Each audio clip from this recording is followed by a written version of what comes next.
আমাদের এখানে pre medical করার উদ্দেশ্য হচ্ছে বাংলাদেশ জামাত ইসলামের প্রতিষ্ঠা লগ্ন থেকেই আমাদের একেবারেই তৃণমূল পর্যায়ে আমাদের সেবাটা পৌঁছে দেওয়া। সেটা হচ্ছে ফ্রি মেডিকেল ক্যাম্প। এটা আমাদের নতুন কোনো আয়োজন নয়, এটা আমাদের সামাজিক কাজের অংশ হিসাবে আমাদের এই ধারাবাহিকতারই অংশ মাত্র। আর আজকে আমাদের পিজি এবং বারডেম এবং আমাদের ঢাকা মেডিকেল থেকে ডক্টররা এসে আমাদেরকে সেবা দিয়েছেন। এখানে দলমত নির্বিশেষে সকলেই এখানে সেবা নিয়েছেন। আমার কাছে মনে হচ্ছে 95% হচ্ছে আমাদের সম্পূর্ণ একেবারেই যারা সুবিধা বঞ্চিত সমাজের তারা এখান থেকে সেবা গ্রহণ করেছে।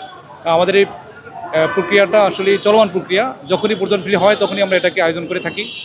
আর সবচেয়ে বড় উল্লেখ্য বিষয় এটাই যে আমাদের করোনার টাইমে যখন আসলে সকল কার্যক্রম বন্ধ ছিল তখন আমাদের এরকম কর্মসূচি আমাদের চলমান ছিল।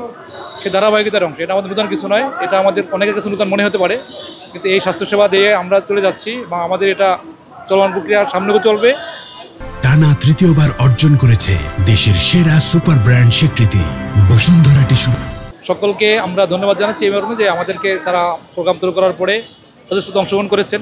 এক্ষেত্রে আমাদের মিডিয়া এবং আমাদের প্রশাসন থেকে শুরু করে ডক্টররা, আমাদের এখানে 5 শতাধিক লোক আমাদের সেবা নিয়েছেন আজকে আমাদের কাছে। হ্যাঁ, এটা চলমান প্রক্রিয়া, সামাজিক প্রক্রিয়া আমাদের চলবে, এটা চলমান প্রক্রিয়া। আর আজকে আমাদের ডিপার্টমেন্ট ওয়ার্ডে 5টা বিভাগের এখানে ডক্টররা ছিলেন। গাইনি ছিল, চর্ম বিশেষজ্ঞ ছিল, তারপরে আমাদের মেডিসিন ছিল, এরপরে চক্ষু ছিল এবং আমাদের শিশুও ছিল।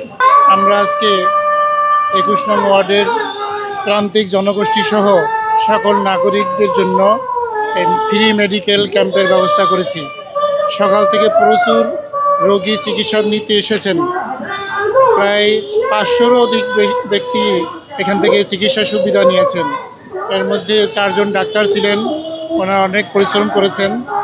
আর ডায়াবেটিস চেক আপ, এরপরে প্রেশার চেক আপ, এরপরে আপনার এই রক্তর গ্রুপ চেক আপ এগুলো করেছেন।